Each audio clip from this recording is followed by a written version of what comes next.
China and Iran for giving up nuclear programs. And so, you know, again, regardless of what you think about Trump and his own diagnosis, I do think that there's an interesting question here about what's going wrong. Why is it that the most powerful state in the world is having such a hard time? Now, I asked my students this question in part because there's no one answer. It's a complex set of problems, and so I'm not promising to answer it in full or in any way that you might consider comprehensive tonight. But what I thought I would do is to emphasize one issue that I think is problematic, which is the difficulty that we have had as a country in navigating a series of strategic dilemmas. And I got this idea as I was reading an article recently published by Lieutenant General H.R. McMaster. So McMaster was involved in a number of recent military operations, including Iraq and Afghanistan. And he made the observation that part of our problem in these operations was that our strategies were not very good. And he argues that our strategies were frequently based on what the purveyor prefers rather than what the situation demands. And then he goes on, and I really like this phrase, where he says that our war plans have been essentially narcissistic, failing to account for interactions with determined enemies and other complicating variables. And so this sets up the theme that I want to have tonight, which is I want to talk about a series of strategic dilemmas that we have faced in recent foreign policy. And in each one of these cases, the problems that we faced have been an inability to navigate these dilemmas, or even to really appreciate that we were in them.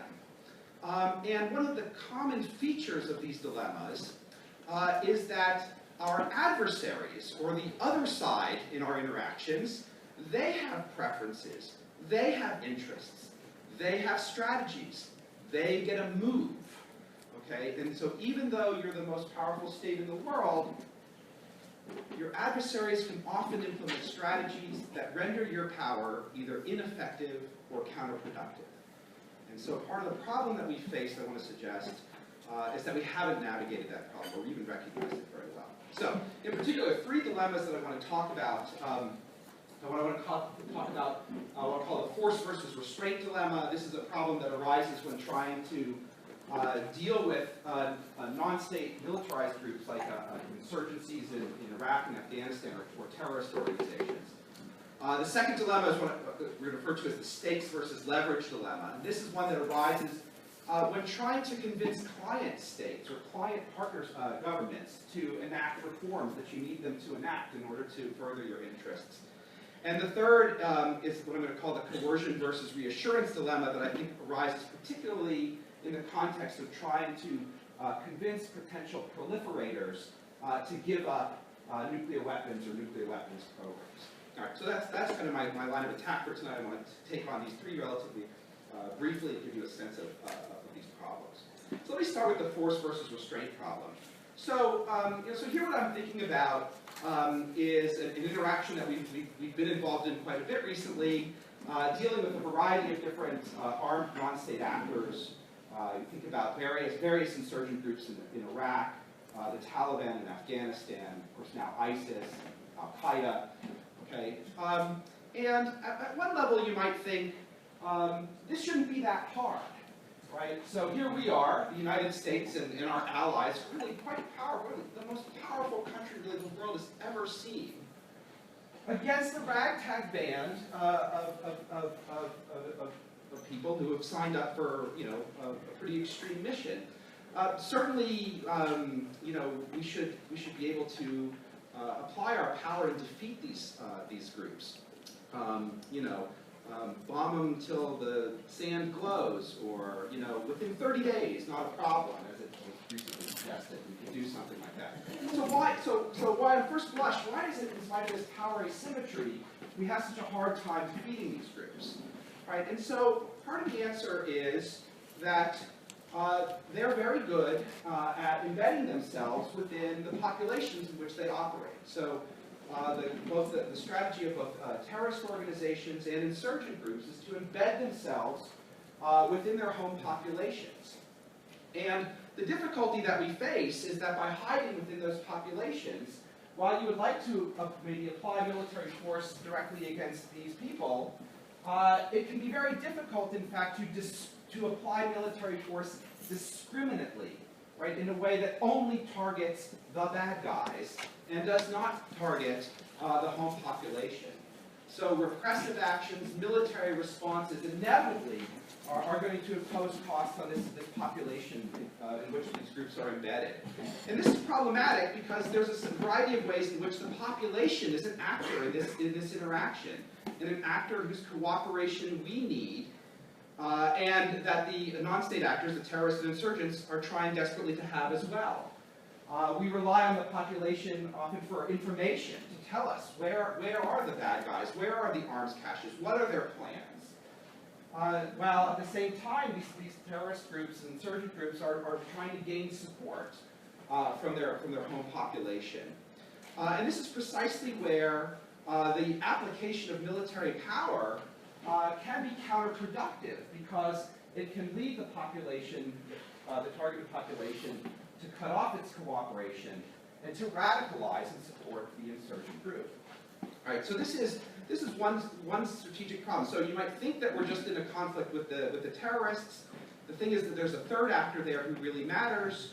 And I think one of the problems that we faced both in Iraq and Afghanistan was that we were very slow to adjust to this problem and to really take the fact that the population matters into account.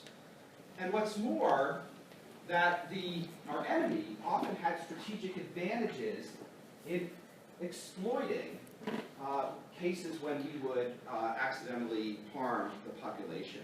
So a big problem in Afghanistan, for example, was the civilian death toll. These are some numbers that come from the United Nations about the civilian deaths in Afghanistan. In blue here, you see the number that were attributed to what we call pro-government forces. That's us, or the Afghan army. You can see there was a kind of a steady increase over this period until there were some changes in tactics later on that were really much more designed to minimize civilian casualties. The other thing you'll notice from this graph, though, is that the bulk of civilian casualties in Afghanistan were actually caused by the bad guys, right, by the Taliban, what we call anti-government forces, right? But here's the problem that we've learned, which is that the population's reaction to civilian casualties is not symmetric. That is, they react differently to the casualties that we cause from the casualties that, say, the Taliban cause. And I just want to show you some pieces of research that were actually done. I have data from, I didn't do this, I have some sites here of some colleagues who've done this research on both Afghanistan and Iraq. The patterns are actually very similar. And so, but since it's clearer, I think what I'll do is I'm going to talk about the data on Iraq, but the data with respect to Afghanistan are the same. So what's happening in this chart? This is research that's trying to assess the effect of civilian casualties on the ability of insurgents to carry out attacks on our forces. Okay, so what you see in the y-axis, the vertical axis here, is a measure of enemy attacks against U.S. forces. And so up here in this top, just ask you to look at this top graph. What this is saying here is imagine that there's an act here where the U.S. or its coalition kill a number of Iraqi civilians. And so then this time series here is showing you how the level of enemy attacks responds to this incident of civilian casualties. And so what you see here is that, so this is establishing a baseline of attacks prior to it. This is the moment when the civilian casualties happen. And so what do you see? The line pops up, right? Enemy activity increases, right? Which is consistent with the idea that if the U.S. and its allies accidentally kill civilians, they're more likely to, either less likely to cooperate with us, or more likely to cooperate with the insurgency, leading to an uptick in attacks. Now, this bottom graph here is showing the exact same thing, but now it's looking at the effect of civilian casualties caused by the insurgents. All right, and here we're talking about by like Al-Qaeda in Iraq, or various Sunni groups in Iraq causing, again, the baseline leading up to it, and then what happens afterwards? Well, not much. Maybe a little decrease in their activity. This is measured in weeks after the attack. A little short-term blip, but back to normal. Right, so there's an asymmetry here. It turns out that the local actors are much better at exploiting the unhappiness that arises from civilian casualties than we are. Right? And so whereas the casualties that we cause harm us, the casualties that they cause don't seem to have the same effect. Right? And that leads to rendering our power not just ineffective, but even counterproductive. As I said, this was a lesson that was learned in both Iraq and Afghanistan over time. One of the things that it led to in Iraq, I hope you can see this, is a real shift in the way that we deployed our forces in Iraq. Less of an emphasis on deploying soldiers in these really heavily armored vehicles, where you could rumble down a village in that pretty safe, but you're going to have no contact with the population, and you're probably going to run over a bunch of stuff in the process. Shifting to these more ultralight vehicles, which actually allow American soldiers to interact more, gain the support of the population, but boy, you wouldn't want to necessarily be in one of those if you hit a mine. Right? So David Galula, who's kind of a scholar of counterinsurgency, points out the dilemma here. You can make yourself more secure, right? But you make yourself less secure by doing it. That is, the more effort you take to make the troops safe, the less effective you are as a counterinsurgent. So that's the first dilemma, right? The application of force against these non-state actors, okay, can lead to harm to the population, which is ultimately counterproductive to your cause. And we were both slow to learn that, and our adversaries were very good at that. Okay, so a second issue that then arises is, in both of these cases of Iraq and Afghanistan, ultimately, it's not just about the kind of force that you can bring to bear. It's about whether you have a government in those countries that's capable of winning the support of its people, right? Of taking steps needed to undercut the resistance that ultimately drives these insurgencies. But there, too, we faced a major dilemma. So I put up here two of our, two clients of ours that were important during this time period, Hamid Karzai in Afghanistan and Nouri al-Maliki in Iraq. And the period of their rule in these countries is one, I would say, marked by an enormous amount of frustration in the United States. We desperately needed these characters to implement a number of reforms within their countries that we thought were vital to undercutting the insurgencies there. So in Iraq, a variety of reforms, reversing the de-Ba'athification law that had kicked Ba'ath Party members out, taking steps to to disarm sectarian militias in order to have a more national army, an oil revenue sharing law. We really wanted them to do this, and we could not get them to implement it. And same with Karzai. We wanted him to fight corruption. We wanted him to fight police abuse. We wanted him to do reforms, a variety of reforms that he resisted. So why is it so hard to get, so to speak, your puppet to dance for you? Again, you might think that we have an enormous amount of leverage over these people. So here's my little diagram here is, so here's the U.S., and we can kind of think about there being some kind of continuum of policies that we'd like to see, and what we'd like to see is a policy over here. And here's our client. They don't have the same interests as us necessarily. Maliki's maybe not so unhappy about de-Ba'athification, and maybe doesn't necessarily want to share oil revenues with certain regions of the country. But clearly we have leverage over them, right? I mean, we have all these armed forces in the country. We're pouring all this money into the country. It shouldn't be that hard to get them to do what we want. Well, the problem that we face here, one of the problems that we face here is a problem that was identified a number of years ago by two scholars, Gelb and Metz, in the context of Vietnam, which they called the stakes versus leverage problem. What they observed was the difficulty that you have over this client, the reason you don't have a lot of leverage over them is because there's another actor that you worry about, and that's the adversary. That's the Taliban. That's Al-Qaeda in Iraq.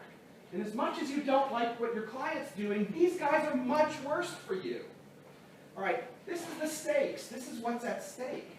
And what the observation of the stakes versus leverage problem is that as your stake in the survival of the client goes up, your leverage goes down. Okay? Because there's limits to how hard you can push the client's stake. And there's limits to what you can threaten them with if the stakes are so high. We couldn't tell Maliki, all right, if you don't put these reforms, we're leaving. Right? Because, of course, we've made it very clear that consolidating a decent, stable regime in Iraq was in our interest, and if we left, the terrorists were going to follow us home. Right? If you can't leave, you can't threaten to abandon them. Right? Likewise, Karzai knew that we couldn't push him to the point that would risk his collapse and bring the Taliban into power. So the thing is, they can resist our demands because they know the stakes are too high for us. Not only can they resist our demands, but sometimes our behavior can incentivize perverse outcomes. And I want to do just a little exercise of this. Okay, good.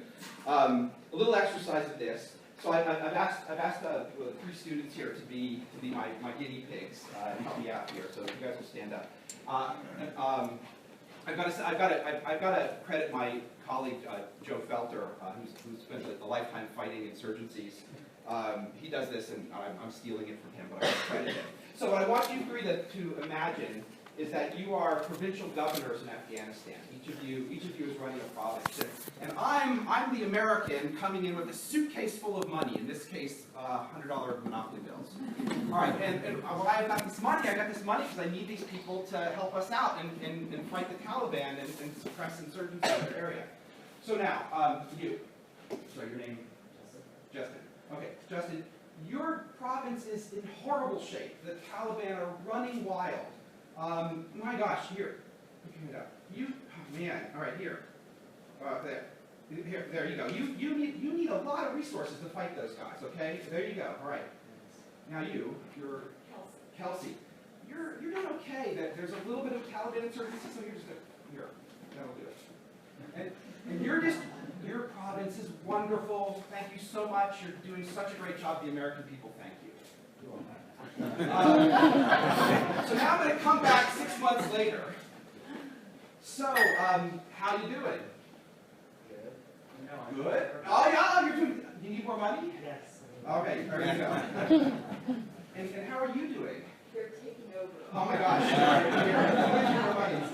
All right, hey, you're doing a great job. Congratulations. Okay. All right, so you see the point there. I come in with my suitcase of money to try to get good behavior out of them. What have I done?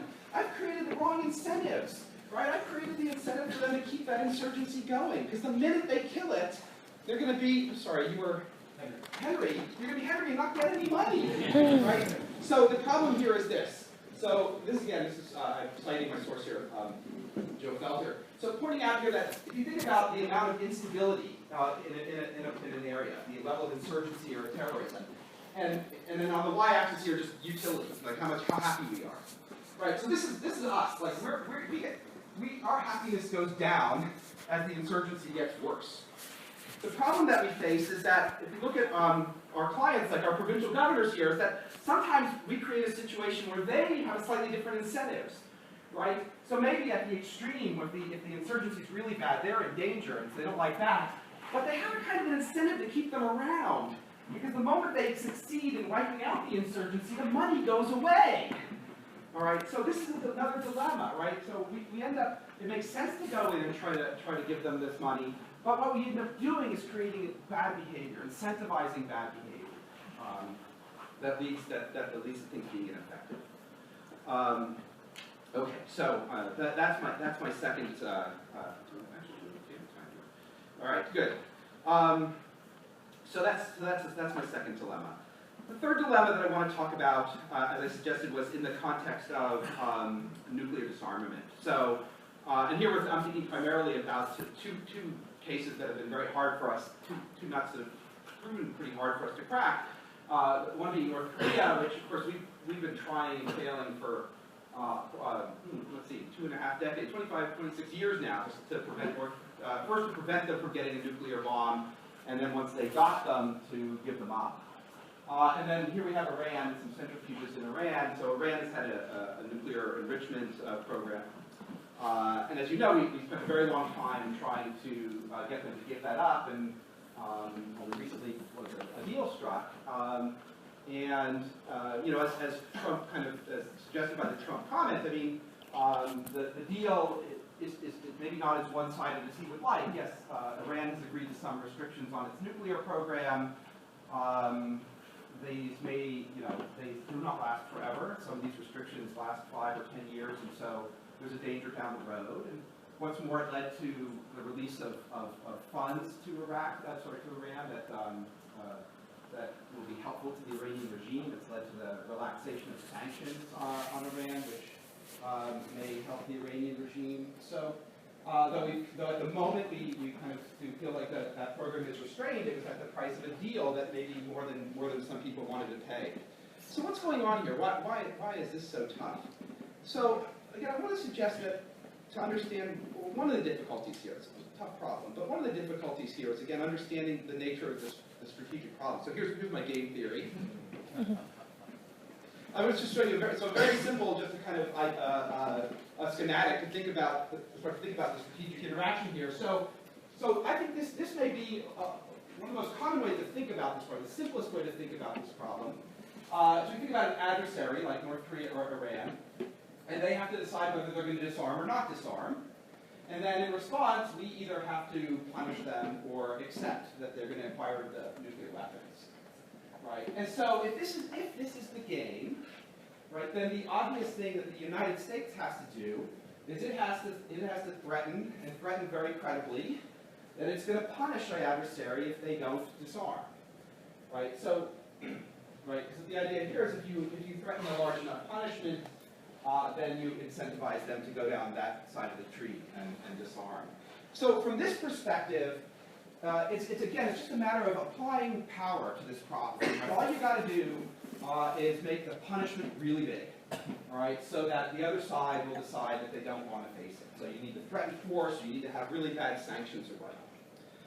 One of the problems that I want to suggest, though, is that our adversaries see a slightly more complicated game, which is a game that does not end when they disarm.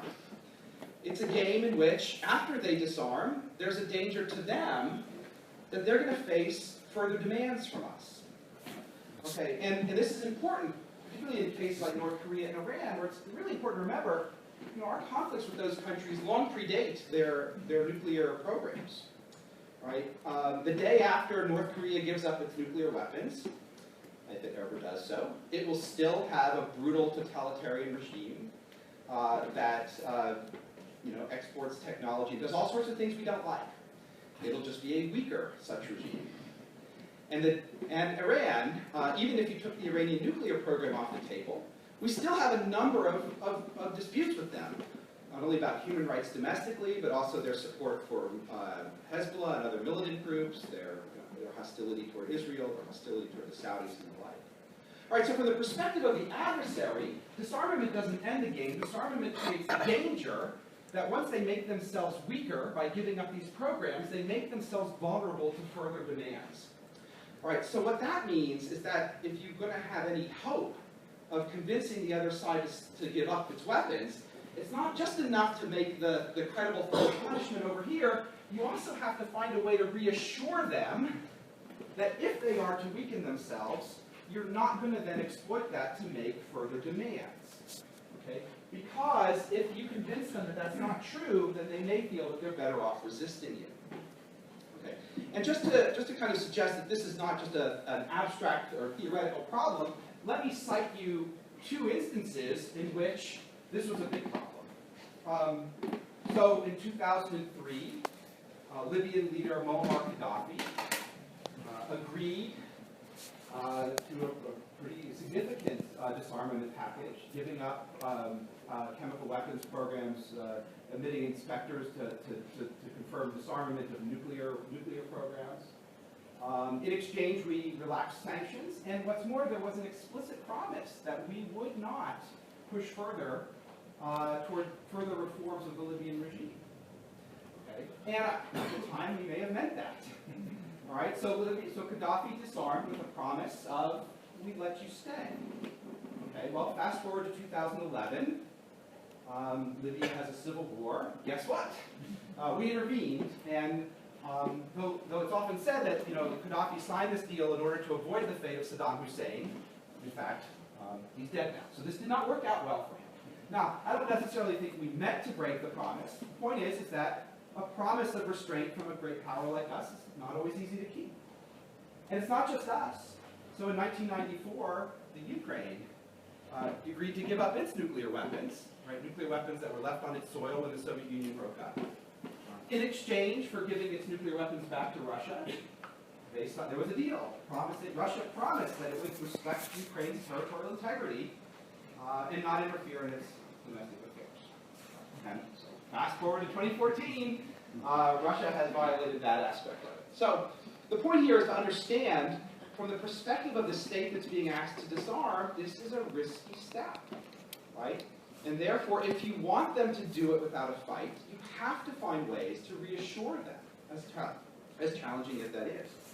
And so I actually think, one of the reasons that I think we failed with respect to North Korea, particularly when North Korea decided to push towards nuclear weapons in 2005, 2006, was because really we had created exactly the worst conditions for this game to be played right. We were bogged down in Iraq, so there was actually very little prospect that we would respond militarily if they proliferated, so chances are we were actually going to have very little choice but to accept a nuclear program. On the other hand, the kind of explicit policy of regime change and the explicit policy of hostility towards that regime may have suggested to them that had they disarmed, we would have just pressed further. Right? So we may have unintentionally created the worst set of conditions to get North Korea to disarm. So then when you ask, well, was it necessary that an Iran deal had things like relaxing the sanctions, giving back money, and not pressing them on other issues like support for Hezbollah and whatnot, that may be the price that you pay, right, to help reassure an adversary that it's safe to disarm. Okay? And so what I want to suggest is that this is something we need to do more of, which is sticking ourselves in their shoes and asking what problems did they face, and how do we address their problems. So that's my quick introduction to these dilemmas. I have a few takeaways that I want to conclude with before we open this up for comments and discussion. All right, so I think the first point I make here, I make this to my class all the time. We are the most powerful country in the world, but most country does not mean, most powerful does not mean all powerful, right? And that there often are limits to what we can achieve. As I think I've illustrated through these three examples, there are plenty of strategic situations where a determined adversary, and even a somewhat reluctant ally, can find ways to frustrate our goals and render our power either ineffective, such as in the case, ineffective, as in like the stakes versus leverage problem, or really counterproductive, such as when we end up harming civilians, or where our power with respect to adversaries can lead them to having insecurity. So the key, one key point here is that other actors' preferences and strategies have to be taken into account. All right, we're in a strategic situation where the outcome depends on their moves as well, so it is very much in our interest to think strongly about what they want and what their strategies might be, and to take them into account. Even if at times that means making the kinds of concessions that you'd rather not make or don't think as a powerful state you have to make. And then my final observation here is that some dilemmas are best solved by not falling in. Some of the problems associated with counterinsurgency in particular, and I listed 2, we could probably do 10 more, make counterinsurgency conflict very difficult. And therefore those are the kinds of situations where we would probably be better off trying to avoid, or at least in planning to avoid going forward. Okay, so that's what I wanted to say. As I want to suggest, I don't believe that this is a comprehensive answer to the question of why do we have difficulties translating our power into outcomes we want. I think there are other answers as well, and I'd be happy to chat about them.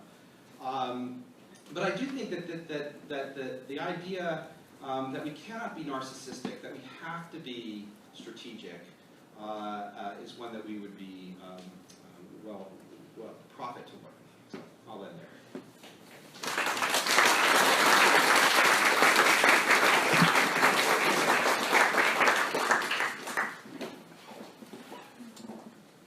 Now, I would like to introduce today's discussant, my colleague, Dr. Josh Robner, and he will respond to today's lecture by Dr. Schultz, and then we are opening to Q&A and discussion. So I don't think that I need to introduce my colleague, Dr. Robner, but the less said, the better. He's an expert of strategy, American foreign policy, security, and intelligence. And I highly recommend students to take his class if you're interested in international relations, especially security. And without more introduction, Dr. Robner. Great. Thank you, Hiroki. Thank you all for coming tonight, and most importantly, thank you for just a marvelous talk. Before I get into my brief comments, I want to say that there's a great deal that I agree with in this presentation. I agree with lots of it, but it's boring to talk about the stuff that you agree with. So I'll maybe raise some questions, things that I don't agree with so much. I will say two things that I think are really important to come out of this talk. The first is the idea of strategic empathy, the idea of seeing a conflict from your adversary's perspective. It's enormously hard to do. Talking about dealing with an enemy that's trying to kill you, right? An enemy that you might think is sort of inherently evil or nasty or bloodthirsty. Right? Being able to see the conflict from their perspective, nonetheless, is incredibly important. I think that really came through in the talk. It's something we have to remind ourselves all the time. I also want to say that the last conclusion about being cautious about the use of force and getting involved in interventions in the first place is very good advice. Less is more when you're talking about the application of power, especially in very complex and difficult civil wars like the ones that you discussed. Now, I find myself in a weird position because usually that's the end of my talk. Okay? My talk is about being cautious and restrained in American grand strategy abroad. But I want to maybe go in the other direction because I think that the United States has actually done better than you give it credit for.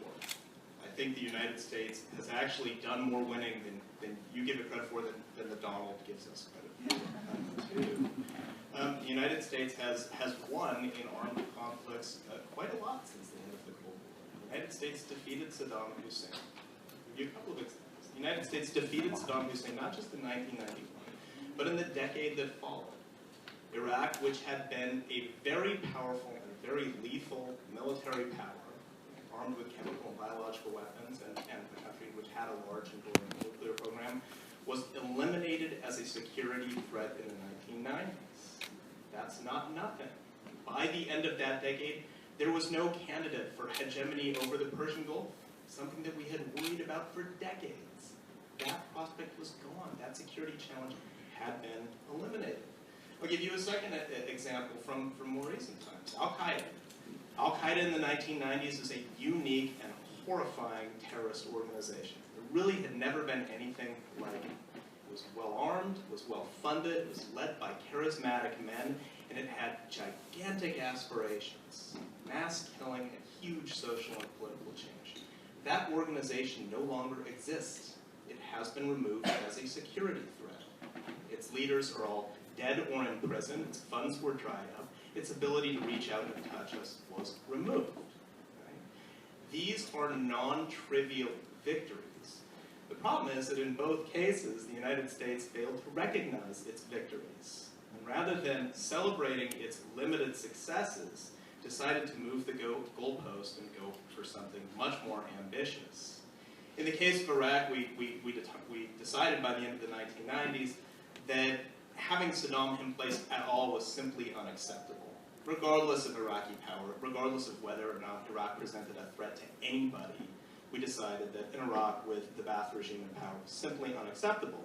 That led us to the path of having to do a war of regime change, that is an unlimited war, followed by an effort to rebuild the Iraqi state. In Afghanistan, you have a similar story.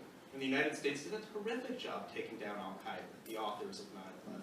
But then we decided that that wasn't enough either. So we engaged in this very quixotic and unsatisfying and terrible effort to try to plant a liberal democracy in the middle of Afghanistan, which was a fool's errand.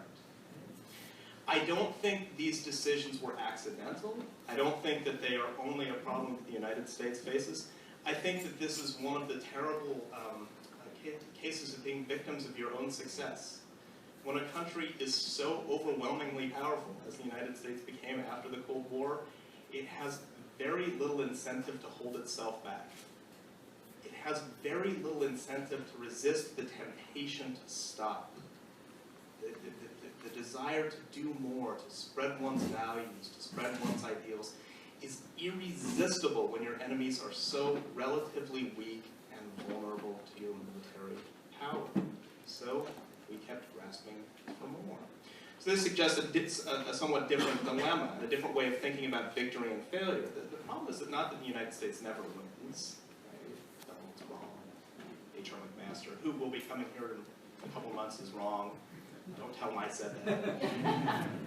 The problem is not so much that it's an inability to win, but it's an inability to recognize your own success. Related question that I have about the talk, and I guess a criticism of the talk, is that you presented success and failure in Afghanistan, in Iraq, in terms of classic counterinsurgency theory. You gave the quote by David Galula. You talked about counterinsurgency as an effort to win the hearts and minds of the population, and that if you kill them inadvertently, they're going to turn to the other side.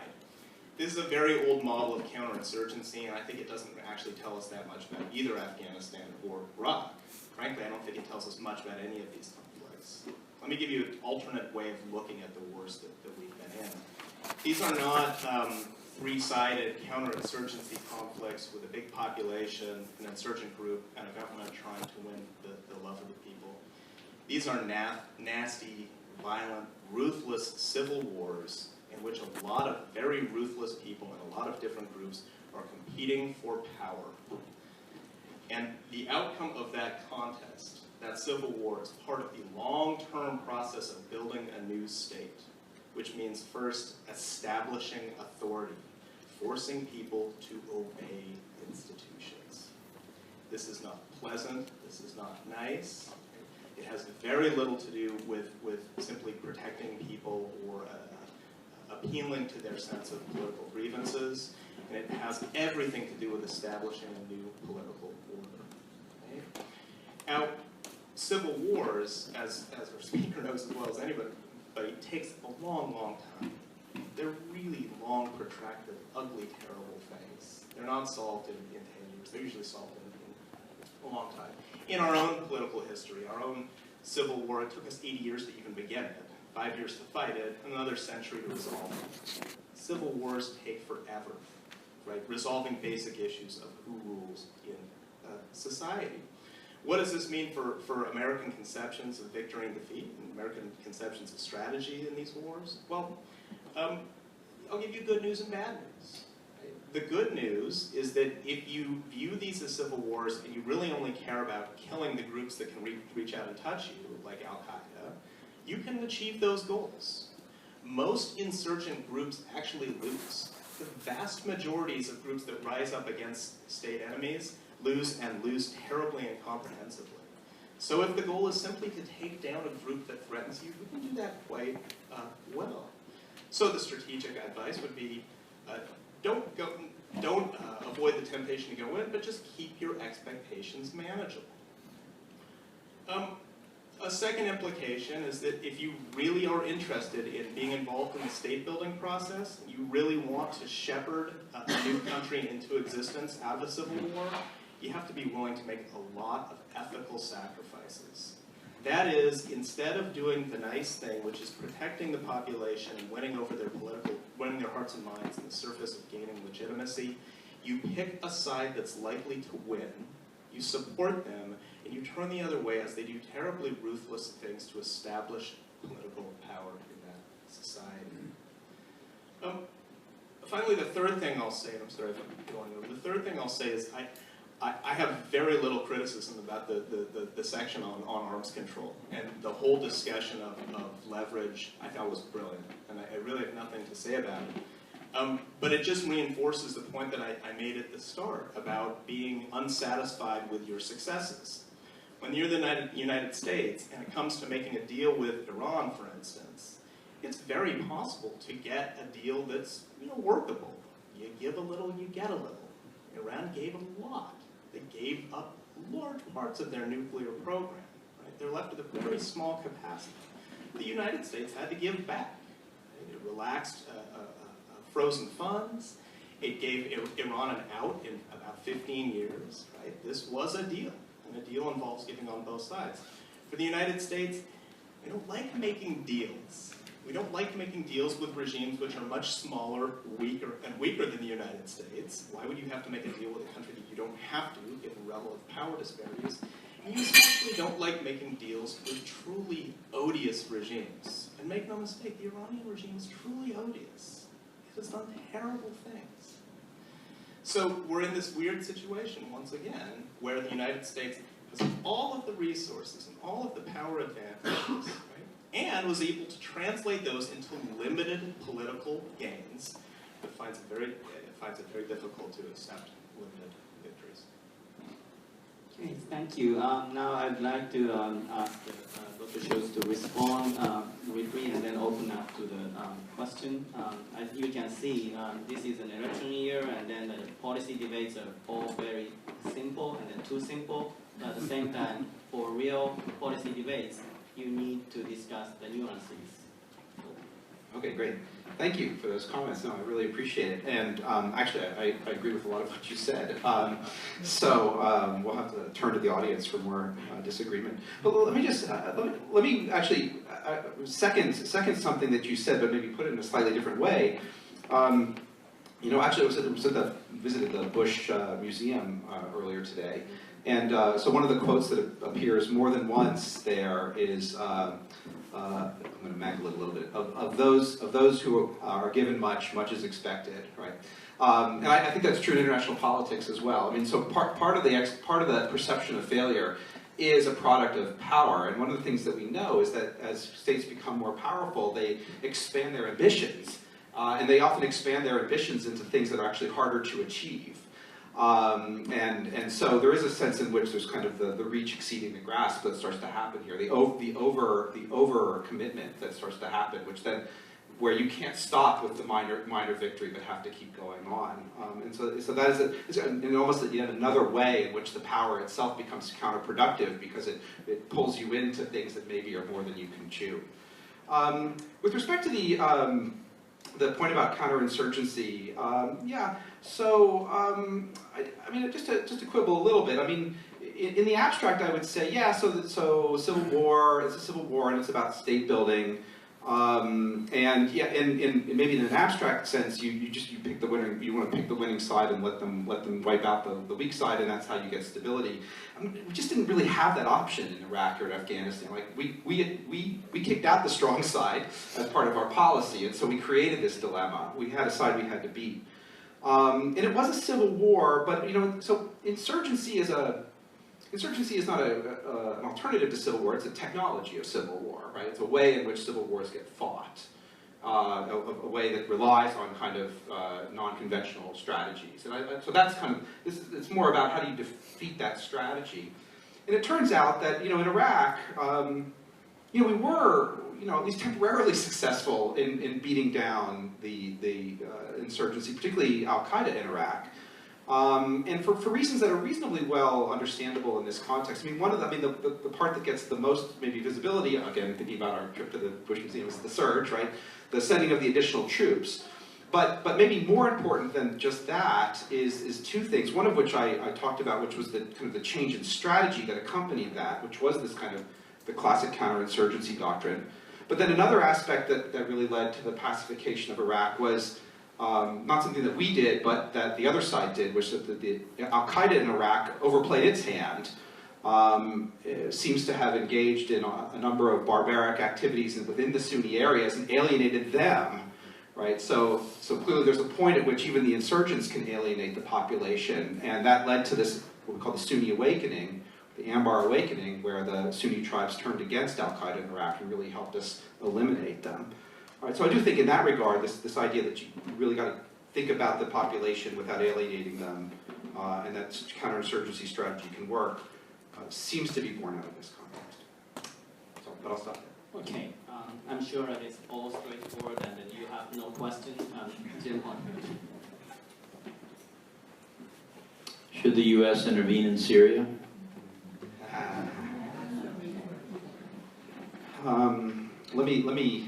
So in some ways, so when I teach this, let me just say when I teach this. So I tell my students, I say, so why didn't we intervene in Syria when this whole started? Because I mean, there's another question: should we have intervened earlier? And I said, well, you know, there were three good reasons why. You can debate the decision not to intervene, but there were three compelling arguments to not go into Syria then. And let me see if I can remember them. So all right, one was. They have strong friends, right? So getting involved in Syria would mean a conflict potentially with Russia, right? A second reason not to get involved in Syria was the concern about spillovers to other areas, right? That it would have the potential to draw in regional actors. And the third reason not to get involved in Syria was that while we knew we didn't like Assad, the rebels, we didn't necessarily understand all the groups against him, and some of them are unsavory types, like al-Nusra. So those are three reasons why you don't get involved. Now, it turns out that by not getting involved, all three of those things happened anyway, right? We end up in a conflict with Russia. The region has been totally destabilized. And boy, did there turn out to be some bad actors there. We didn't even realize at the time that it would spit out this group called ISIS. All right, but then I tell my students, I said, just because non-intervention was a disaster, doesn't mean that intervention would have been any better, right? We don't know. That's what's hard to know, is this counterfactual.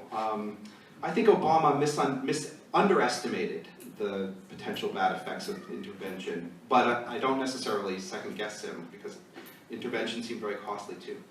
Can we get involved now?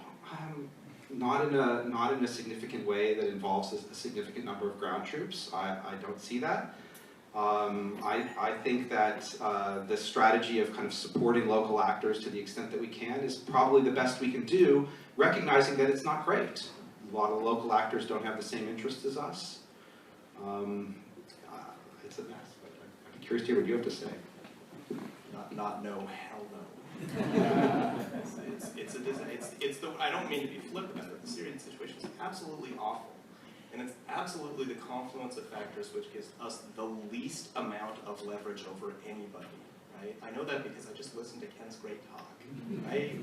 This is the worst kind of civil war where there are not tens but hundreds of competing groups, many of which are incredibly ruthless, or they wouldn't take the risk of fighting in the first place. Many of which have goals that include the functional equivalent of genocide against their rivals. Right? In a country whose political economy is thoroughly broken, right? This is Iraq on steroids. And if we had so little success in Iraq, what makes us think that we would have any success at all in Syria? Now, I'll give you two more reasons why not to intervene. The first is that there's no obvious pressing American national security interest at stake here. Right? ISIS is an issue, but it's not clear that ISIS's base in western Syria is what poses the danger to the United States. Right? Well-organized terrorist groups are perfectly capable of operating across state lines without having to live in the same desert. Right? I can see an argument for going after ISIS, the network, but that doesn't mean intervening in Syria. Right? There are ways of attacking them. I've actually done that quite well, while being quite restrained about acting in Syria. And we can talk about that more. The other thing about why you'd want to stay out of Syria is that ISIS is surrounded by groups that hate it. There's a natural containment regime that exists around ISIS's home base. A bunch of countries, non-state actors, which might all hate each other, but the one thing they have in common is they really hate ISIS. And this goes from Israel and Lebanon and Hezbollah to the Syrian government itself, Iran, and the Iraqi regime, right? And the Saudis, who are still a player in this. They all hate ISIS. It's the one thing that they can agree on. So if ever there was a situation in which it's made sense to do less, it's this situation, because others have a big reason to do a lot more. Thomas Cabana. All right, thank you very much for your talk. I had one question, which was about where do we go from here? Because you emphasize, for 20 minutes, the fact that there are many strategic dilemmas. You emphasize only 3 of them. You mentioned the fact that there are dozens of others. But how do you convert that intellectual knowledge as a strategist in sound foreign policy, knowing that it will be very hard for you as the leader of the United States or another democracy to say, oh, we should not go there because we won't be able to secure this country. We won't be able to democratize this country. For example, the US, after several years of dramatic failure in Afghanistan, did not recognize the fact that democratizing Afghanistan would not be possible. It decided to double down. It decided to opt for the new coin, the soldier philosopher, the fact that we would step up our efforts, we would become better at what we do, and not the fact that maybe there are many things that we just cannot do. Thank you. Yeah, no, that's a great question, and so restraint can be difficult, right? And actually, part of the trap is that terrorists. One of the terrorist strategies is in fact to try to provoke you into this counterproductive response, and not falling into that trap is very difficult politically, right? Because the demands to respond are very strong. But what I will say is that I think there has been a tremendous amount of learning over the course of the last couple decades. I do think that there was adaptation and response to some of these concerns. There's still limits to what we can do, but so a certain amount of learning that goes on, and B, I think that the politics of this may be a little easier now than they were. Like, so, in the wake of 9/11, or in the wake of what appeared to at the time have been the successful invasion of Afghanistan, calls for restraint would have been politically very difficult to make. Now, 15 years later, after the experience that we've had, in some ways there's a greater political constituency for the argument of constraints, of restraint. So I don't think it's as hard as it might otherwise have been. It's a problem that solves itself. A brief comment on this idea of wartime learning and whether or not we figured it out in Iraq, at least a little bit in the surge. I'm sort of skeptical of this argument, because you hear this sort of durable argument about counterinsurgency. It's not just the war in Iraq, but past ones as well. In Malaya is a famous case, the Philippines, the Hawk Rebellion. In Vietnam, you even hear the story as well too. And the story goes like this. Big conventional armies go into a country and they don't know anything, and they try to fight a war against irregular forces using regular military means, right? And they come up against a brick wall and they're fighting inappropriately. And then, after several years of failure and frustration, along rides in an enlightened leader, a soldier scholar, right, who turns things around. And we hear the story in Malaya, the British Templar comes in the Philippines, it's the name Ramon Magsaysay. In Vietnam, you even hear the story too, that we got better later on, it was too late. And in Iraq, obviously, with General Petraeus, comes in, Princeton PhD, and it brings this more enlightened approach to the war. I think it's wrong on many levels. I think this whole story is wrong on many levels theoretically, and I don't think it's correct historically. In all of these cases, the actual things that changed the dynamics of the war were the ugly things, changes in power relations in the country. And this is something that we don't like to talk about because it doesn't make us feel good. It feels unenlightened. It feels bloody and angry. And even in our recent case of Iraq, I don't think that story holds as well. Because what happened? Why did things get better in 2008 and 2009? Relatively better, relatively more peaceful? The main reason is because there had just been this intense period of ethnic cleansing in Iraq. In 2007 and 2008, Shia and Sunni and Kurds attacked each other with a kind of ferocity which is hard to wrap your head around. And huge swaths of territory were cleansed. Shia were pushed out of mixed districts, Sunnis were pushed out of mixed districts, and Kurds essentially retreated to the north. And what you had at the end of this process of ethnic and sectarian cleansing was a balance of sectarian power in the country which reduced the level of violence. That's not a nice story at all. But that's what happened when Petraeus was arriving, and when all these enlightened new techniques were coming online, which I just think were not that important relative to the bigger story of the war. Matthew Wilson. So I wonder if it is the case that a powerful global hegemon like the United States would inevitably feel like it's failing in the international arena. And the reason I say this is that it's much easier to create instability, mayhem, to break things, to create destruction, than it is to build and preserve an equilibrium or an international order. And by definition, the more powerful a state is, or an actor is at a given time, the more they have benefited from the existing international equilibrium or order.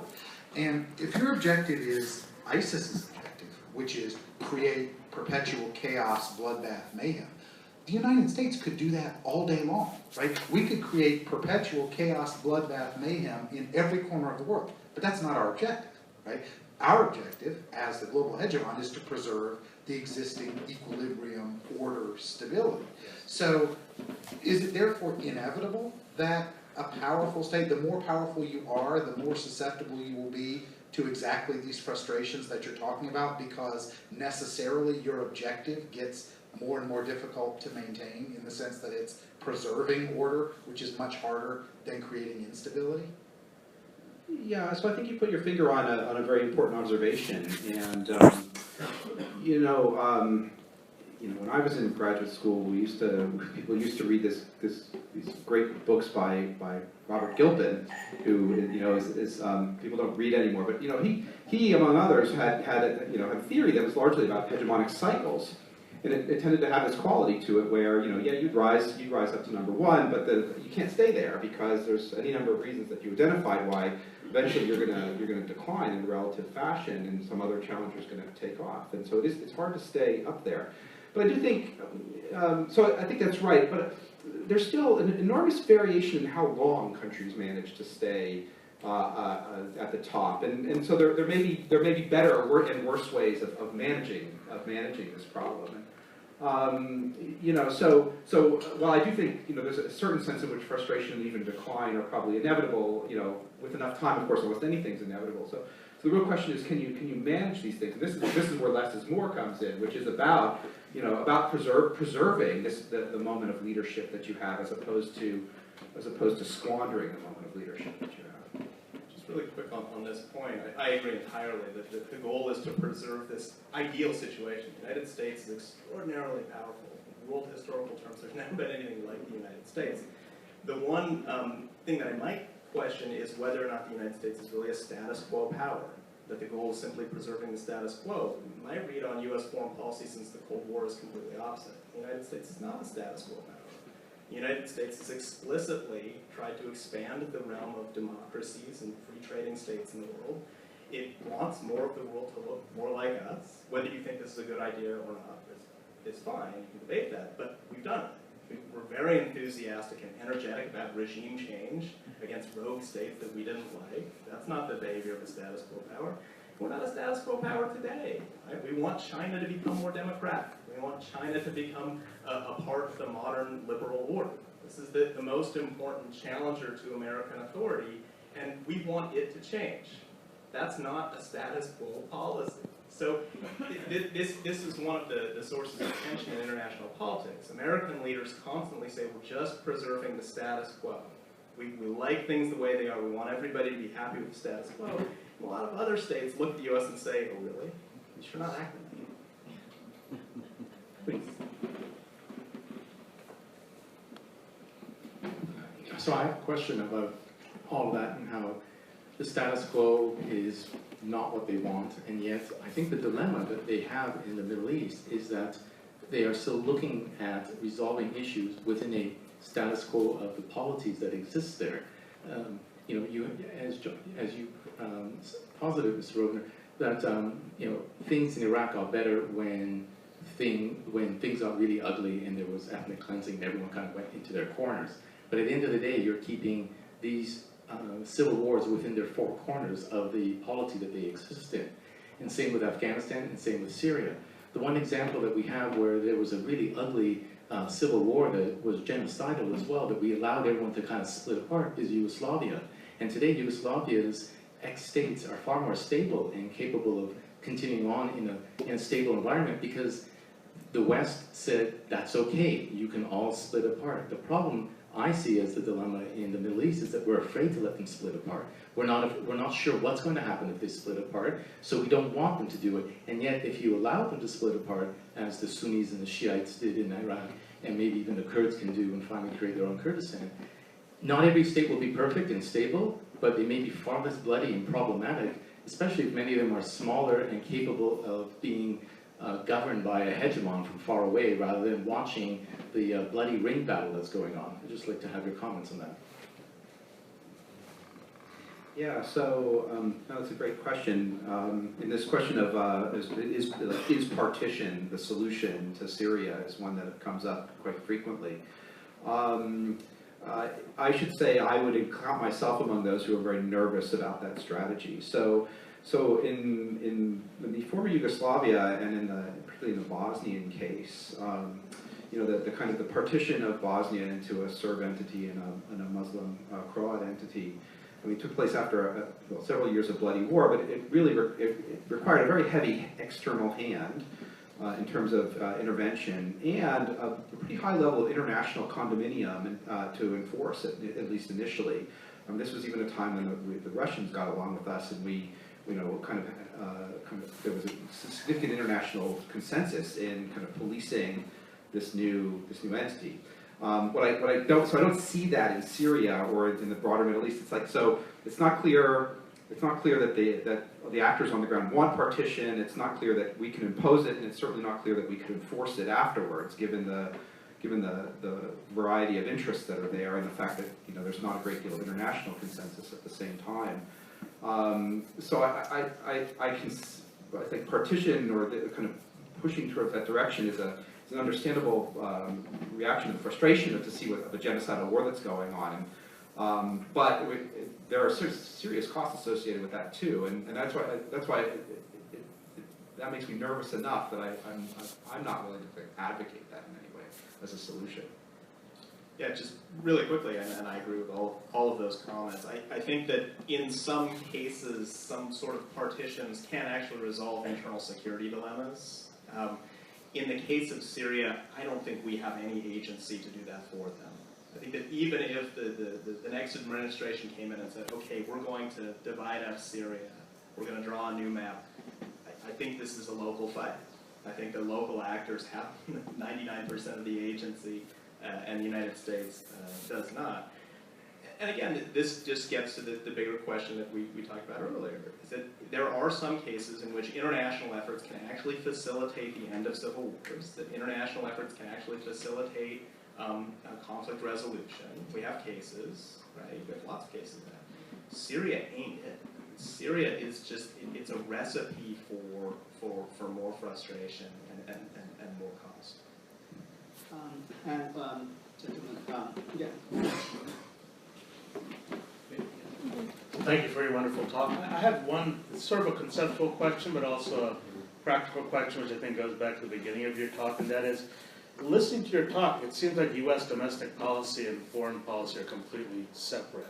And I sort of have a hard time thinking of that being true. So I was wondering if you could kind of elaborate on that point. Is that the impression that somebody would get from your talk? It didn't really matter who was in the White House during this period, or maybe it doesn't matter, you know, next year. So could you, both at a conceptual level, draw the connection between U.S. domestic and foreign policy, and also pragmatically how it might have affected some of your different models? Yeah, so that's my whole course. So doing it briefly may be challenging, but let me first say, no, I'm very sympathetic to that argument that domestic politics matter quite a lot. And so, for example, when I ask my students to answer this question, you know, why is it that so many of these operations are failures? Many of them come up with arguments that are actually rooted in domestic politics. Oh, you know, the public doesn't tolerate casualties, and so presidents are constrained in their ability to use force, or some presidents may have better ideas than others in terms of which set of interventions we should get involved in or not, and those are quite reasonable. So I was giving myself a limited billet here, a limited agenda here to think about some common dilemmas. But I would say that domestic politics can often complicate the navigation of these dilemmas. So, for example, As Josh said, we often don't like making concessions to adversaries. Making concessions to adversaries is something that political opponents can use against you. So that can make the problem harder. That even if from a strategic level it makes sense to make these concessions, from a domestic political level you can't. Similarly, with the issue of restraint on the use of force, it can often be domestically politically appealing to make arguments like, oh, we should just bomb them back to the Stone Age. And that speaks to, an anger and a frustration that people have, and so that's a politically potent charge to make. But bombing them back to the Stone Age might not be the strategically right choice to make. So that's another situation where the domestic politics can actually complicate the navigation of these strategic problems. So I hope that's at least a partial answer to. Stephen.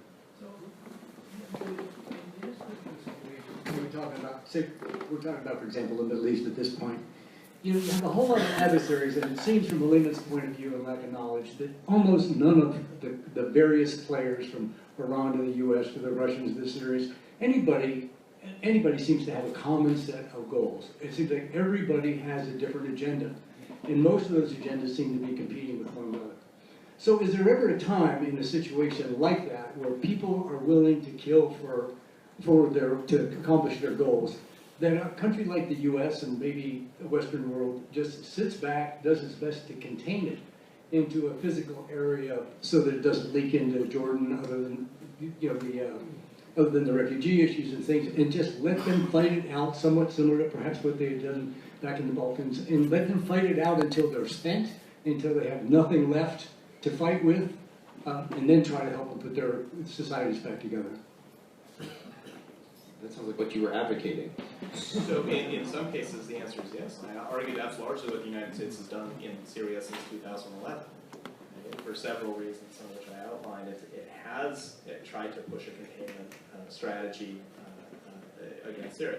It's had minor incursions, it's had these sort of half-hearted efforts to help local groups in Syria, some through duty and some through the CIA, not a huge effort.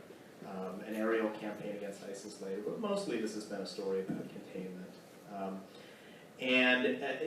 I'll say two things about containment. One, I think it is an effective option and a lower cost option, but for limited goals. If the goal is to erode ISIS power in Syria, I think it's been pretty effective. ISIS is shrinking and shrinking rapidly in Syria and Iraq. The problem with containment, of course, is that you have no hand in what comes next. Right? You have no ability to even try to manage the politics of reconstruction thereafter. Right? As a pig-headed American, I say, well, there are limits to what we can do, and this isn't really our problem anyways. We're not good at it. It's their political problem to solve. But this is the trade-off. Right? This is the trade-off. The United States really wanted to be in the business of trying to shepherd countries through the long and difficult process of state building. I mean, you would have to be there. Yeah, let me just say that's exactly right. And what happened in the Balkans, so this strategy was kind of what we tried initially when Bosnia started falling apart. It was like, we don't have a dog in this fight, we just want to make sure this doesn't spread. We'll put an arms embargo around it, so someday someone will fire the last bullet and no more will come in, and the war will expend itself. And what we found was that it causes all these problems for you, because you're going to have to sit back and watch these horrible atrocities happen, and you're going to have to sit back and watch the people that you think are the bad guys win, right? And it gets hard to keep your hands off. And so what we found in Bosnia was we couldn't keep our hands off and kept getting drawn more and more in until finally it was like, well, now we got to end this thing. So it's a very difficult thing, because stepping back and letting Syria happen may be keep having Assad stay in power with a very strong Russian presence there, and that may be an outcome that we don't like. And so that's what you lose by staying out. Okay. Yeah. Yeah, microphone's there. Thank you very much. talk. I really enjoyed it and learned a lot.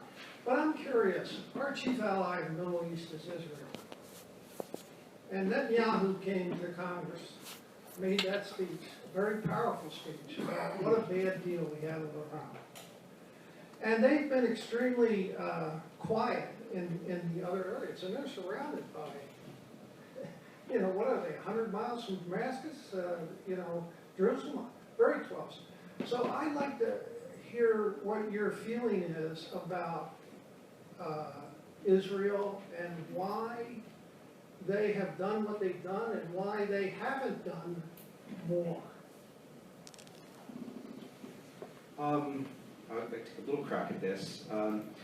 One reason why Israel doesn't do more is because the belief that their involvement only would make things worse, right? Outright Israeli intervention in any of these conflicts would be deeply problematic politically. Like, nobody would want Israel to intervene on their side because of the way they're perceived in that region. So it would complicate the politics. And here I'm even thinking back to the first Persian Gulf War when, like, Iraq was trying to goad Israel to getting involved because it thought it would break apart the coalition, and we had to you know, basically say don't, and, you know, because it would just complicate the politics. If it's complicated now, Israel getting involved would complicate it more. So they do stuff. There's all sorts of more quiet things that they do. I'm sure they're feeding us tons of intelligence. There's all sorts of quiet, you know, counterterrorism. Lots of it going on between Israel and Jordan, for example.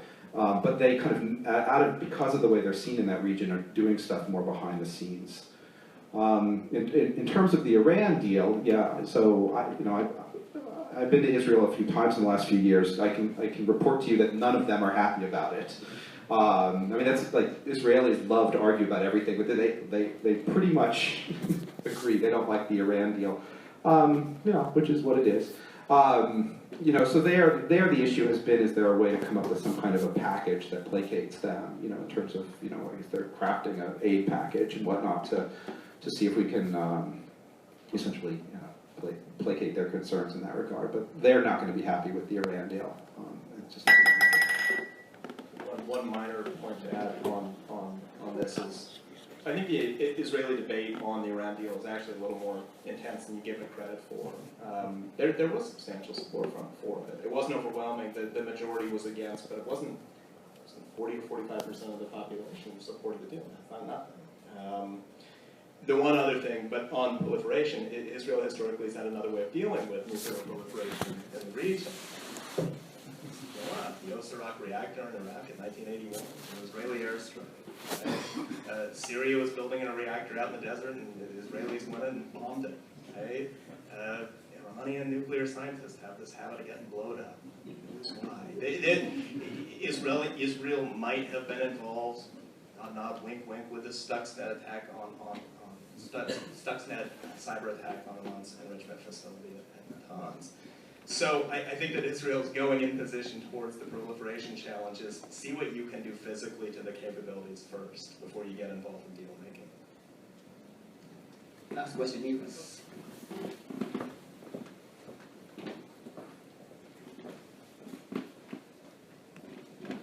Well, thank you for the talk today. This has been really interesting.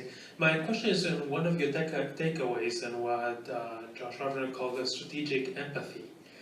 And I'm wondering, how do you do it? How do you build strategic empathy into the policy process? And if you have any thoughts, if you could elaborate the point a little bit further, or what kinds of things do you think might the foreign policy arena do to see the other side better? Yeah. So actually, I had an opportunity a few years ago to go to Nellis Air Force Base outside of Las Vegas, where they were doing these war games. They do these really high level air exercises there. And one of the things that they do, they have what they call the red team. So the red team are the people whose job it is to think exactly like the enemy, right? So they live and breathe the enemy's tactics, and their job is to try to mess up the blue team, right? And it was an amazing example of building strategic empathy into the whole process. Like you have people whose job it is to be the enemy in these war games, and they take that job very, very seriously.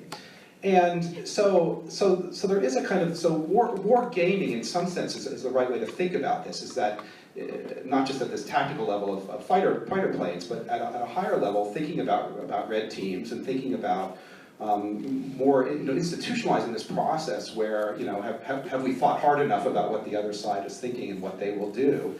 And my sense is, it is standard practice to do some of that in wargaming, but even at a higher policy level, I think that would be a smart thing to do. I was just very impressed by it at Nellis, and thought that, great thing to really take seriously standing in the other guy's shoes and thinking how they think.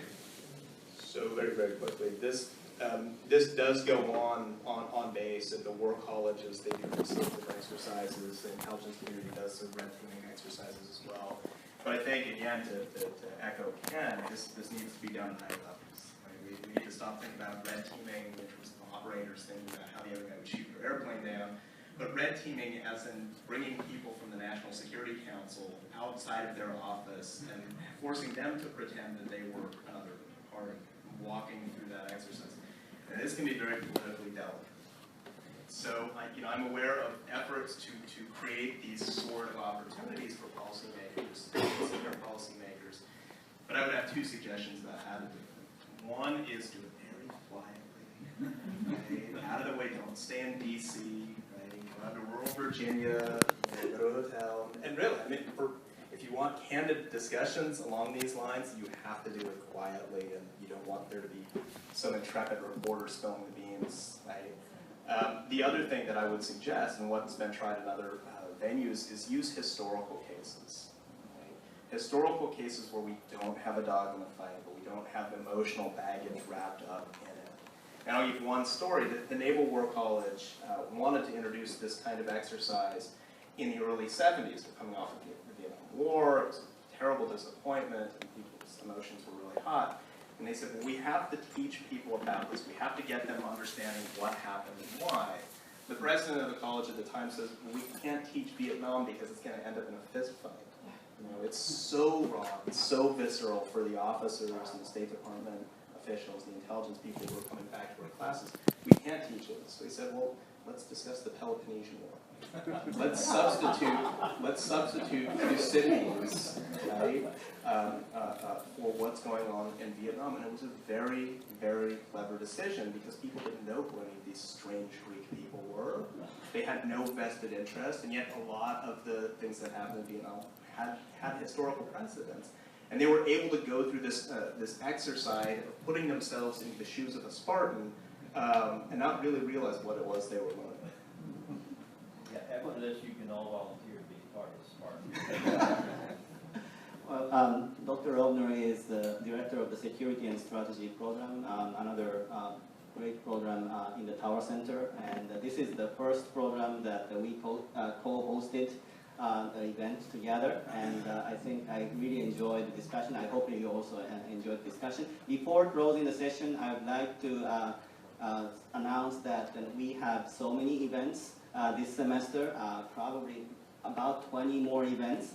And so the next week alone, we have two events. And so please check the Tower Center webpage. And then also, we can do these like many good programs thanks to our staff members. Two of them are here. Bora Lassi and Kari Hansen. Please join me for thanking them.